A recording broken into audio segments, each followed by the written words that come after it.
want to tell, you're writing a book about Tyler and a little bit broader. Yeah, and your experience, and Bill Clinton and George W. Bush helped you sort of with this idea. Yeah, Tyler has Asperger's syndrome, which is a mild form of autism. Basically, he doesn't have born in him the skills we have of socializing.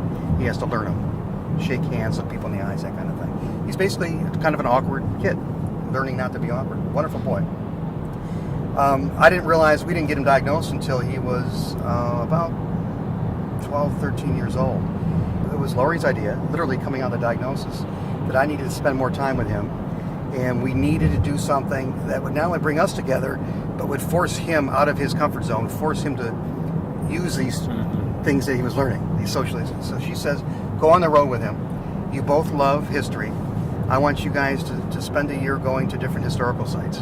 You spend some time with him, and he's got to interact with people. And she kept pushing along the way. Why don't you ask President Clinton and President Bush if they would meet with Tyler too? What could be more challenging for him?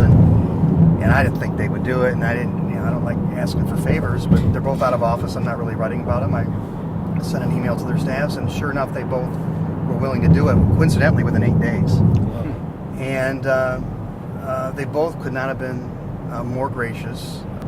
But what was remarkable was in the meeting with President Bush, Bush is asking him all kinds of questions. What's your favorite hobby? What do you like to do at school? At one point he says, do you like sports? And Tyler says no, which was always my thing. I thought my son had to like sports, and that was going to be our bonding thing. And Tyler hates them, so he tells the president that. The president says, what do you want to be when you grow up? And Tyler says, I don't know, a comedian maybe. And I'd never heard that before. And Bush kind of goes like this. And he says, you know how many times I've asked that question to people? And Tyler says, no. He says, thousands. You know how many times a young boy or girl has said they want to be a comedian? And Tyler says, no. And Bush says, one, you're the first. So anyhow, at one point I'm worried about how this is going because Tyler's giving them all one-word answers. And at one point I kind of, to try to break what I thought was tension of the conversation, I asked Bush about sports. Hey, what do you think the Tigers are doing or something like that? Because I know Bush loves sports. Right. I love sports. I'm trying to connect with Bush. Bush gave me this look that was classic. It was kind of like would you shut the hell up? Right. Yeah. Your boy just said he doesn't like sports. Why are you asking me about sports? Yeah.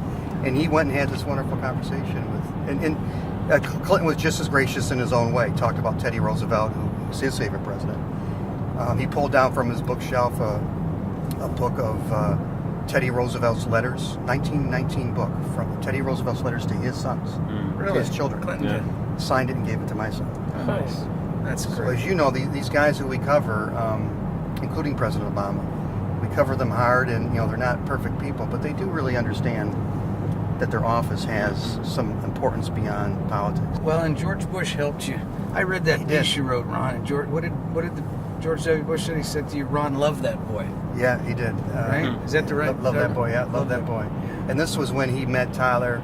When Tyler was real little, we didn't know that he was autistic at the time, but he was acting like Tyler did. He was kind of talking too fast, and I thought Bush was telling me love that boy because he's a little bit different, because he's idiocentric. Well, now I realize he was saying love him not in spite of that, but because of that. Love him for who he is.